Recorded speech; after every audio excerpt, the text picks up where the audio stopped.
Imagine, if you will, a shadowy realm filled with the eternal cries of the dead and the ever-looming presence of demons. Who, I ask you, would willingly choose to call this place home? Amongst all the gods within the Mesopotamian pantheon, one deity rose to this occasion. Beyond the reach of the sun's warm embrace, in a realm cloaked in perpetual twilight, stood Ereshkigal, the goddess of the dead and the queen of the Mesopotamian underworld. Ereshkigal, also known as Irkalla and Alatu, was a captivating figure in Mesopotamian mythology. Her name, roughly translating to Queen of the Great Below, or Lady of the Great Place, gave her the responsibility of both keeping the dead within her realm and preventing the living from entering and learning the truth about the afterlife. In the underworld, Ereshkigal reigned supreme, the goddess of the dead, guiding the souls of the departed through the shadows with a firm hand and an unwavering resolve. Let us explore the life of a goddess whose influence affected the living and the dead, the mortal and the divine. This is the story of Ereshkigal, the goddess of the dead and the queen of the underworld. At the dawn of creation, when the earth was still young and the heavens were being shaped by the hands of the gods, Nanna, the god of the moon, and Nergal, the goddess of reeds, fell into a deep love. From the union of Nanna and Nergal came many gods, but none as important as Utu, the god of the sun and justice, Inanna, also known as Ishtar, the goddess of war and love, and Ereshkigal, the goddess of the dead and queen of the underworld. While Utu and Inanna quickly found their place and roles in the universe, it was quite different for Ereshkigal. You see, as Enki, Enlil, Anu, Ninhursag, and various other gods focused their efforts on creating the earth, the heavens, and the many different life forms, the space below the earth remained untouched. It was in this space that Ereshkigal turned her focus. Within this blank canvas, Ereshkigal and the other gods transformed it into a vast open plain, stretching far and wide. It was decided that this realm would become the underworld, a place where the souls of the dead would reside, living a transpositional version of life on earth. The underworld went by many different names such as Kur, Irkalla, Kuku, Arali, Kigal, and Ersetu, but for the purposes of this video, we'll refer to it simply as the underworld. With the creation of the underworld, the gods appointed Ereshkigal as the goddess of the dead and the queen of the underworld, bestowing upon her the power and authority over this dark realm. This appointment was not by chance, but a decision made by the divine assembly, recognizing her strength and resolve. The underworld, with its endless dark and silence, stood in stark contrast to the bustling life above, a domain where the echoes of existence faded into quietude. Ereshkigal gladly accepted her role and made her presence known among the living and the dead. According to myths, her dominion was not one of desolation, but of order, where each soul found its own place, and the balance between the worlds of the living and the dead was meticulously maintained. This role, crucial to the fabric of the universe, positioned Ereshkigal not merely as a ruler, but as a guardian, ensuring that the cycle of life and death continued unimpeded. Ereshkigal's story offers a glimpse into the ancient Mesopotamian understanding of life, death, and the divine. Her origins revealed a deity whose existence was intertwined with the very foundations of the world. This beginning, marked by her appointment to the throne of the underworld, set the stage for tales of power, intrigue, and the eternal struggle between darkness and light. The underworld, a concept as old as civilization itself, was envisioned by the Mesopotamians as a vast, shadowy realm. Here, Ereshkigal's word was law, her judgments absolute. The dead, upon their arrival to the underworld, were subject to her scrutiny, their fates in the hand of the queen. Ereshkigal came to be known as a god who was both revered and feared, a ruler who commanded the unseen world with an authority that was unchallenged by gods and mortals alike. Ereshkigal's presence in the underworld was as commanding as the darkness itself. Descriptions of her often evoke a figure of majesty and power, a queen in every sense. whose very gaze could pierce through your very soul. Her appearance, though seldom seen by mortal eyes, was said to be both beautiful and intimidating, a reflection of the duality of her domain, both a final resting place and a realm of judgment. As the queen of the underworld, Ereshkigal resided in her palace called Ganzir, which was located at the entrance to the underworld and guarded by 7 gates which were maintained by her faithful servant Neti. Recognized as the goddess of death, Ereshkigal is also known for her symbols. First, she is represented by wood because this material symbolizes decay or lack of permanence. Wood represents the reality that everything grows and degenerates. It reminds everyone that we spring to life but wither in the end. She is also symbolized by a lioness to show her power in the underworld. Her temple is made of lapis lazuli, which is her sacred stone. She was depicted as a naked goddess to show that you are born naked in this world, and you will be judged naked after your death. The Ereshkigal statue is presented as standing on 2 lions with 2 owls on her sides. She is shown with her nakedness and thick, curly hair flowing on her chest. Her symbolic number is 7, which signifies wholeness in Akkadian literature. In addition, she is represented by a horse of death, which many feared to be a direct announcement of someone's demise. Many feared the image of the horse of death because they knew it was Ereshkigal summoning them to enter her world of no return. Ereshkigal held the weighty responsibility of overseeing the souls of the dead. Her role was crucial, for it was she who decided the laws and fate of souls within her domain. This task required not just strength, but wisdom, for the balance between life and death was delicate. Ereshkigal could offer solace or sorrow to those within the underworld, shaping the afterlife itself. Ereshkigal also performed rituals and ceremonies that were related to the end of people's lives. As the goddess of the underworld, Ereshkigal was tasked with ensuring that the dead were properly buried and that their annual rituals were conducted properly. This aspect of her role had been so important that she would often go rogue and allow the dead to visit her living companions as ghosts. She would also reprimand those who did not conduct proper death rituals. Her responsibilities extended beyond the souls of the dead. Ereshkigal was also the keeper of the balance between the underworld and the world of the living. This was a role of immense importance, for the 2 realms were intrinsically linked. Life and death were 2 sides of the same coin, and Ereshkigal ensured that the cycle continued unbroken. She oversaw not just the passage of souls, but the very essence of existence, maintaining harmony in the face of eternal change, and prevented the escape of souls, demons, and various other gods. In the vast and shadowy realm of the underworld, Ereshkigal reigned supreme, a queen whose rule was absolute. Her dominion was one of darkness, but also of justice, a place where the end of life was but the beginning of something else. Under her watchful eye, the underworld thrived, a testament to her power, wisdom, and the depth of her understanding of the delicate dance between life and death. In Mesopotamian mythology, it was believed that all souls went to the same afterlife, and though Ereshkigal could determine one's fate in the underworld, a person's actions during life typically had no effect on how they would be treated. Unlike in the ancient Egyptian afterlife, there was no process of judgment or evaluation for the deceased. The souls of the dead merely appeared before Ereshkigal, who would then pronounce them dead and have their names recorded by the goddess Inanna.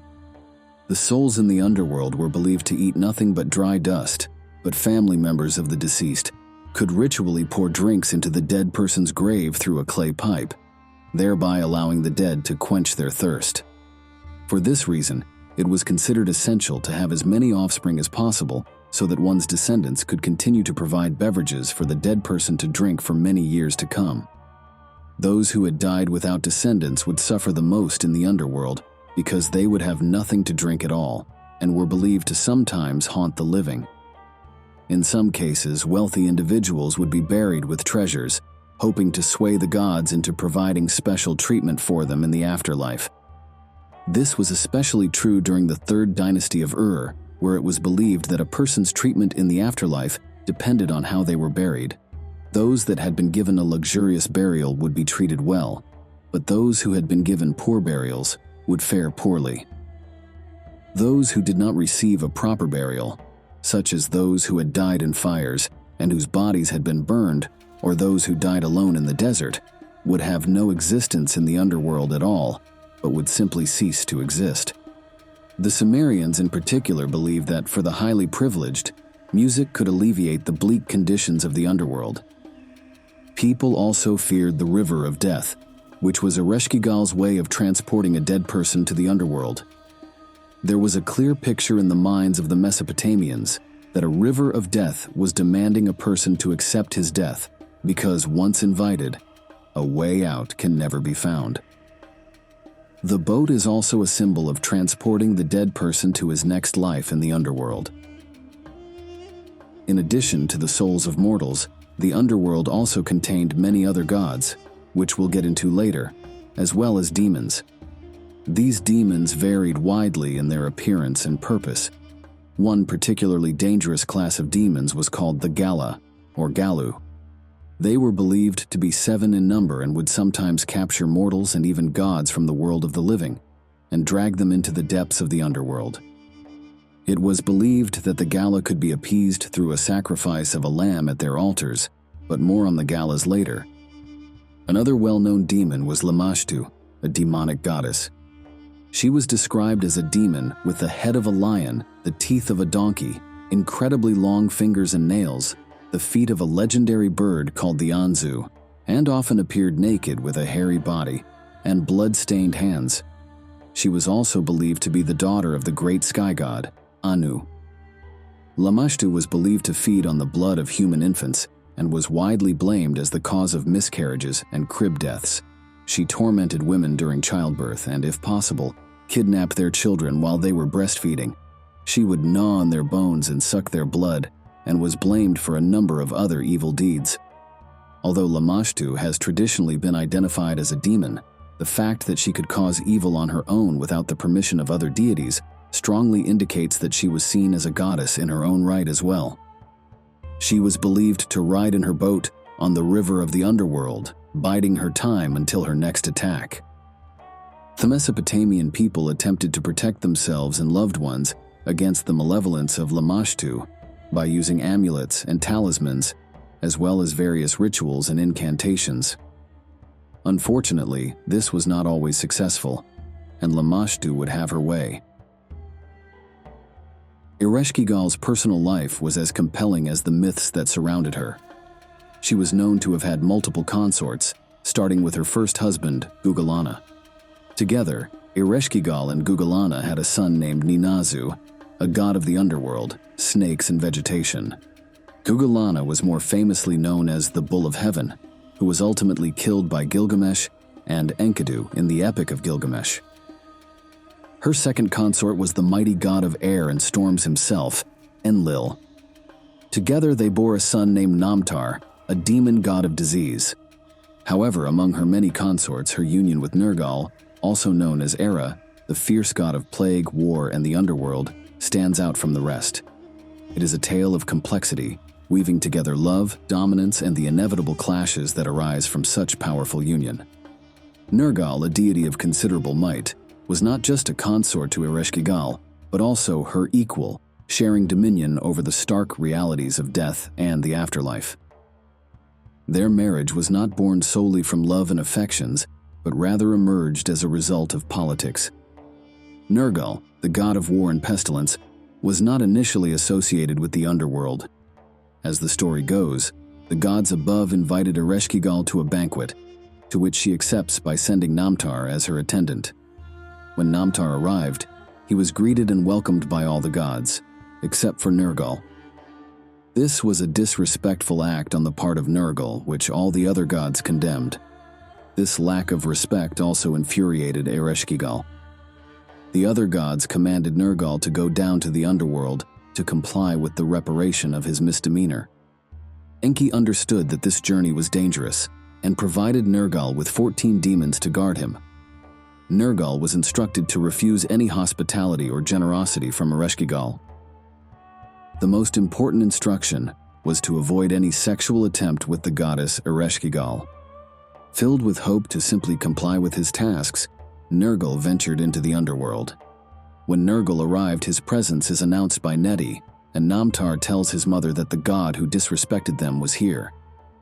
Ereshkigal declared that Nergal was to be admitted through each of the 7 gates, with each one closing behind him as he passed through. Her plan was to trap Nergal in the underworld and ultimately kill him once he reached her palace. After passing through each gate, however, Nergal told 2 of his demon escorts to keep it open. As he barged through the palace doors, he was confronted by Namtar. The 2 engaged in a short battle, and Nergal emerged victorious. As Nergal proceeded through the palace, he succumbed to Ereshkigal's allure when he saw her stripping for her bath. Captivated by her naked body, Nergal approached the queen.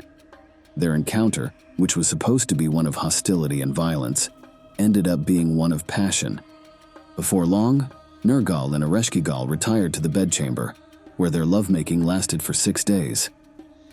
On the 7th day, Nergal suddenly remembered that he wasn't supposed to sleep with the goddess and fled back to the heavens, where Enki cleansed Nergal in the hopes of preventing Ereshkigal's minions from recognizing him. When Ereshkigal found herself deserted, she was desolated and furious, for hell hath no fury like a woman scorned. Ereshkigal then sent a threat up to the heavens above, declaring that she would unleash the spirits and demons of the underworld upon the land of the living if Nergal did not return.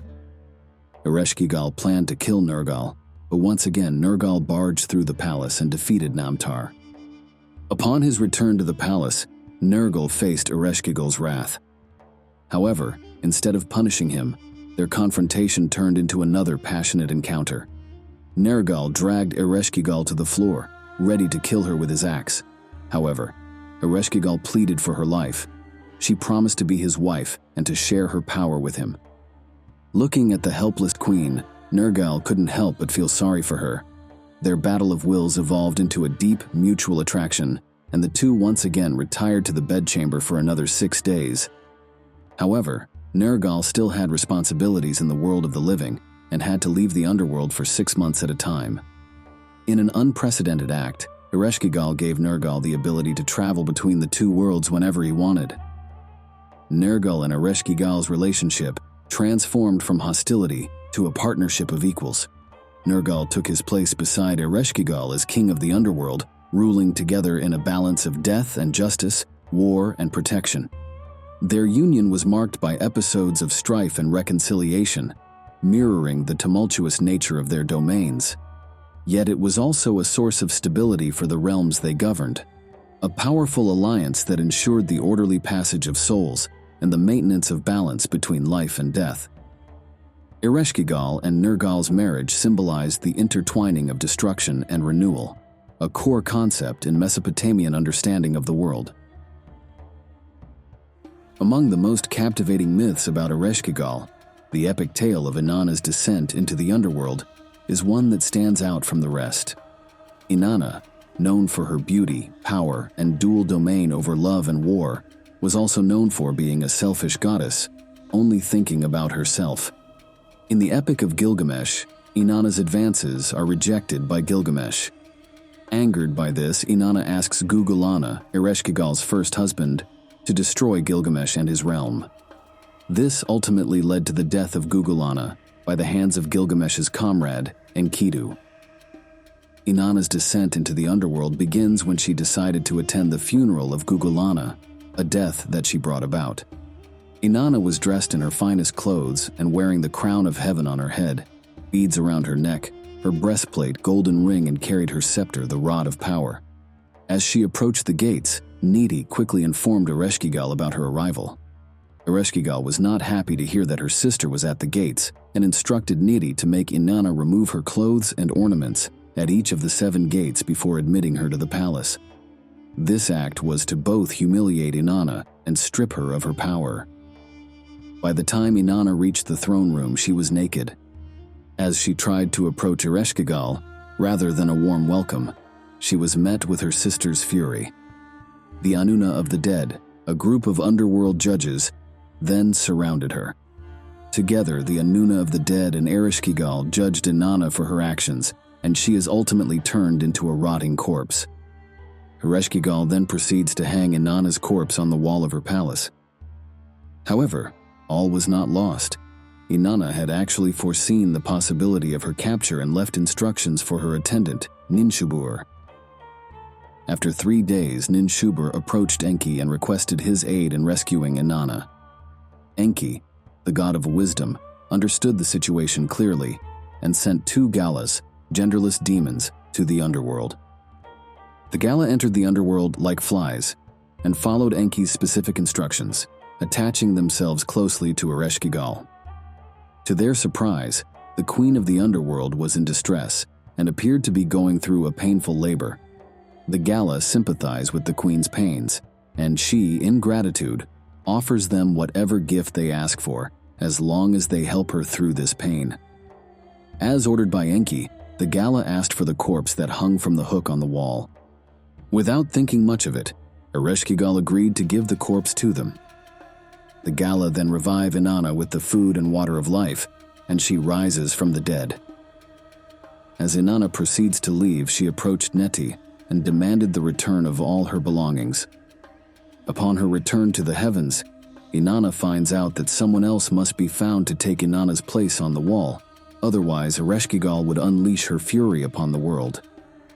It is then that her husband Dumuzi is chosen by Inanna to take her place on the wall. Dumuzi's sister Geshtinanna also volunteers to go with him.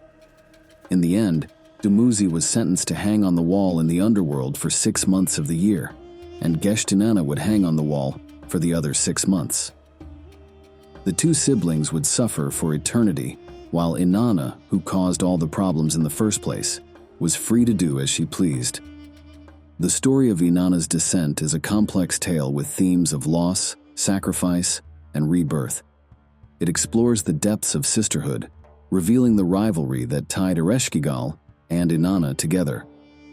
Through Inanna's revival and return to the upper world, the myth conveys a powerful message of resilience and the cyclical nature of life and existence. Ereshkigal's influence extended beyond the confines of her shadowy underworld. On the earth above, she was honored and revered through rituals and prayers that sought her favor and appeasement. These practices were vital to the ancient Mesopotamians, who deeply understood the importance of maintaining a respectful and harmonious relationship with the deities of the underworld. The rituals dedicated to Ereshkigal were complex and imbued with symbolism. They were designed to ensure her goodwill, a crucial aspect for those seeking a peaceful afterlife for themselves and their loved ones. Offerings, incantations, and ceremonies were meticulously prepared and performed with the utmost devotion, reflecting the reverence held for Ereshkigal and the critical nature of her blessings. The Mesopotamians believed in making offerings to the dead, which by extension honored Ereshkigal as the ruler of the underworld. These offerings included food, drink, and objects of value that the deceased might need in the afterlife. Such practices ensured that the dead were content in Ereshkigal's domain and would not return to haunt the living. Prayers to Ereshkigal often sought her mercy and understanding, especially in matters concerning the deceased. Mesopotamians believed that through these prayers, they could communicate their wishes and hopes for the departed, ensuring that they were met with fairness and compassion in the underworld. Lamentation rituals performed by professional lamenters or family members were a way to honor the dead and ensure their peaceful transition to the underworld. While primarily for the deceased, these lamentations acknowledged Ereshkigal's dominion and sought her favor in accepting the souls of the departed. Individuals also prayed to Ereshkigal for mercy and a favorable place in the afterlife for themselves. These prayers were personal and accompanied funerary offerings or were inscribed on graves and treasures. Knowing Ereshkigal's power over death, people also invoked her name in protective spells or incantations designed to ward off evil spirits or curses, asking for her protection against untimely death or malevolent forces from the underworld. The practices dedicated to Ereshkigal were not merely acts of worship, but were also deeply entwined with the everyday lives and beliefs of the Mesopotamian people. They underscored the omnipresence of the divine in human existence and the perpetual influence of Ereshkigal's realm on the cycle of life. In Mesopotamian mythology, Ereshkigal stands as a figure of immense power and complexity, ruling over the underworld with a blend of stern justice and compassionate understanding. Her domain, though shrouded in darkness, plays a crucial role in the balance of the universe, ensuring that the cycle of life and death continues unimpeded. Through rituals, prayers, and the veneration of her subjects, both divine and mortal, Ereshkigal's influence extends beyond the confines of her shadowy realm, touching the lives of all who dwell in the world above. Her story, rich with themes of power, intrigue, and the eternal struggle between light and darkness, serves as a reminder of the ancient Mesopotamians' deep engagement with the mysteries of the afterlife and their reverence for the forces that govern the fate of the soul. As we reflect on the tales of Ereshkigal and her interactions with gods and mortals alike, we are reminded of the enduring human fascination with what lies beyond the veil of death. The myths of Ereshkigal, from her solemn duties as the Queen of the Dead to her tumultuous relationships with figures like Nergal and Inanna, offer a window into the ancient Mesopotamian understanding of the divine order and the afterlife. These stories, passed down through generations, continue to captivate and inspire, offering insights into the values, fears, and hopes of a civilization that, though long gone, still speaks to us, asking the same universal questions that have puzzled humanity since the beginning of time.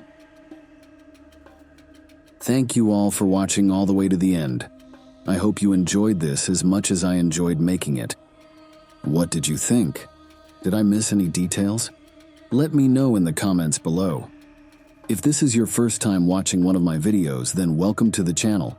I hope I earned a like and subscription in your eyes. If not, that's okay. I'll keep making videos until I do earn it. If you're a returning viewer, thank you so much for your continued support. I truly appreciate all the views, likes, subscriptions, and kind words and messages. Without you, this channel wouldn't be here today. That's it for now. I hope to see you all in the next one.